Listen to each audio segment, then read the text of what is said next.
Hi, my name is Jeff Cameron with Keller Williams in Scottsdale, Arizona. Thanks for joining me. This is my weekly market real estate update, and it's October 1st, 2009. Let's get to the numbers. Last week, actually we're running a very steady trend right now.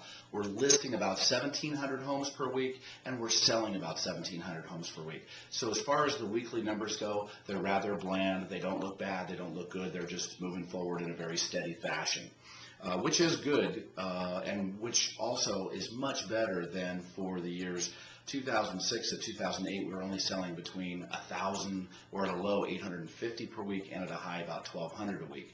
So these numbers of 1,700 are excellent compared to that. They're just not as high as the 2,500 we were experiencing back in March and April. This is the start of a new month, so today we're going to review the numbers for September, and in September we closed 6,864 single-family residents here in the Metro Phoenix area. We now have surpassed 2006 sales all year just in the first 9 months of this year, and at this point the only years that have sold more homes than we have are the years 2003, 4, and 5. We should surpass 2003 pretty soon. It'll be difficult to pass 2004 and 5, but 2004 is a possibility. Valley price per square foot, what's happening out there as far as valuations go. We entered the year at about $81 a square foot on average valley-wide. By March, we hit a bottom of $73.50.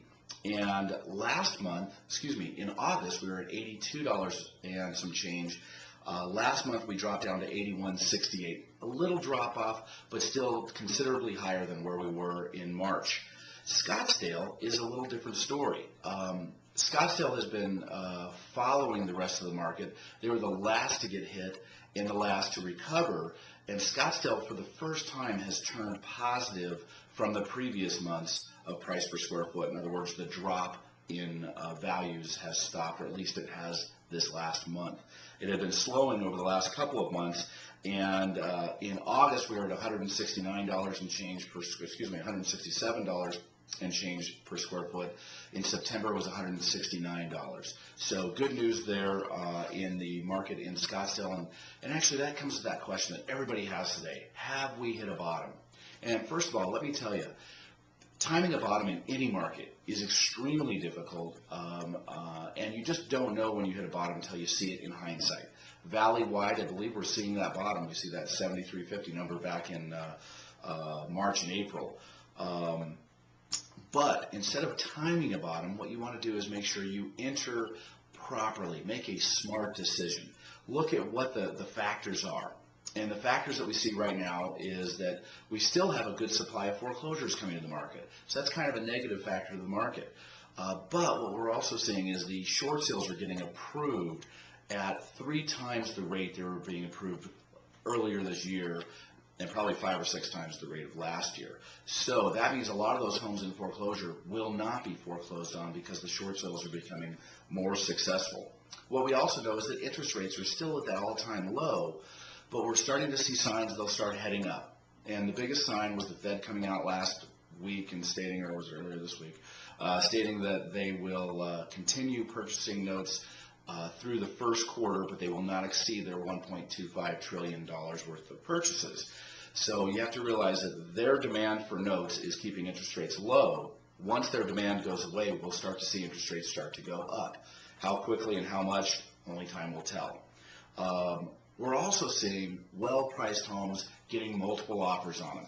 And what sellers have to understand is that homes can't just jump in value, especially with the new appraisal laws. It's going to be very difficult for appreciation to go on without, actually the cash buyers are helping that because they have to set the new standard at the new price. I looked at just the retail. So many people talk about, oh, these foreclosures, they're hurting everything. Well, let's look at valley-wide retail sales. What is the average price per square foot? Valley-wide here in Metro Phoenix, it's $113.78. That's the average price per square foot, and selling a home at $274,000. And these are retail homes, which means they're sold by an owner that has equity, not a short sale, not an REO. The average asking price is $186 a square foot, or $631,000. You see, that's double what they're selling for. And that doesn't mean all those homes priced there are overpriced. That's just the average.